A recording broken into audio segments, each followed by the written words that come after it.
Friends, स्वागत है आप सभी का। तो बीएसएससी इंटर लेवल के एग्ज़ाम के लिए ये जो एंशियंट हिस्ट्री यानी कि प्राचीन इतिहास के मोस्ट इम्पॉर्टेंट सवाल हैं, ये आपके सिलेबस में भी गिवन है। तो आप इस वीडियोस को जरूर ज़्यादा से ज़्यादा शेयर कीजिएगा, लाइक कीजिएगा और चैनल पर नए हो तो सब्सक्राइब कर लीजिएगा। पहला सवाल है, मध्य पाषाणिक प्रसंग में पशुपालन के प्रमाण कहाँ से मिले हैं? कितने बार ये सवाल आया है। पशुपालन के साक्ष्य आदमगढ़ से प्राप्त हुए हैं। भारत में मानव का सर्वप्रथम साक्ष्य नर्मदा घाटी से प्राप्त हुआ है। एक ही कब्र से 3 मानव कंकाल कहाँ से प्राप्त हुए हैं? दमदमा से प्राप्त हुए हैं। मोस्ट इंपॉर्टेंट, मानव द्वारा सर्वप्रथम प्रयुक्त जो अनाज है जौ है। सबसे पहले जो खोजा गया वो जौ है। ठीक है। भारतीय उपमहाद्वीप में कृषि के प्राचीनतम साक्ष्य लोहरा देव से प्राप्त हुए हैं। चालकोलिथिक एज, ये ताम्रपाषाणिक युग था।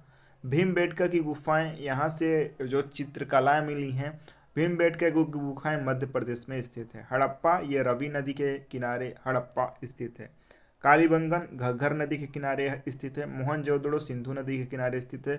लोथल आपका भोगवा नदी के किनारे आपका लोथल पड़ जाता है। लोथल कहाँ पड़ता है? भोगवा नदी के किनारे। ठीक है।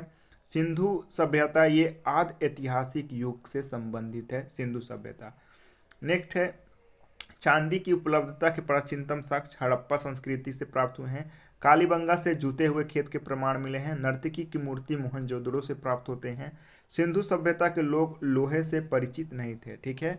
और इसके बाद लोथल जो है गुजरात में आपका पड़ता है। लोथल क्या था?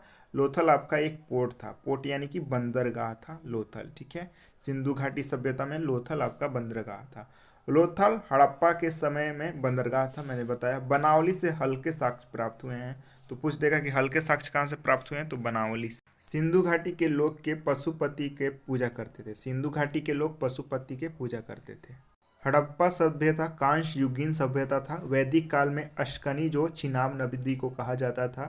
परुष्णी, ये रवि को कहा जाता था वैदिक काल में। वैदिक काल में झेलम को वितिस्ता वितिस्ता कहा जाता था झेलम को वैदिक काल में। ठीक है। मोस्ट इंपॉर्टेंट, सबसे प्राचीनतम वेद ऋग्वेद है। ऋग्वेद के तृतीय मंडल में गायत्री मंत्र का उल्लेख है। तो ये मोस्ट इंपॉर्टेंट सवाल। ऋग्वेद में 9वें मंडल में सोम देवता का वर्णन किया गया है। गोत्र शब्द का उल्लेख सर्वप्रथम ऋग्वेद में किया गया है। ऋग्वेद में गाय को अघन्या कहा गया है। ठीक है। पुरुष सूक्त ऋग्वेद से संबंधित है। ऋग्वेद का उपवेद है कौन सा है? ऐतरेय। और सामवेद का उपवेद है पंचविश। ठीक है। मोस्ट इंपॉर्टेंट सवाल हो जाते हैं। तो उम्मीद करते हैं सेशन आपको अच्छा लगा होगा। छोटा सा सेशन है, लेकिन आपके लिए मोस्ट इंपॉर्टेंट सवाल इन सेशन में लागू किया गया है। मेरा मकसद है आपकी सफलता, और वो कहीं से भी आए। धन्यवाद आप सभी का।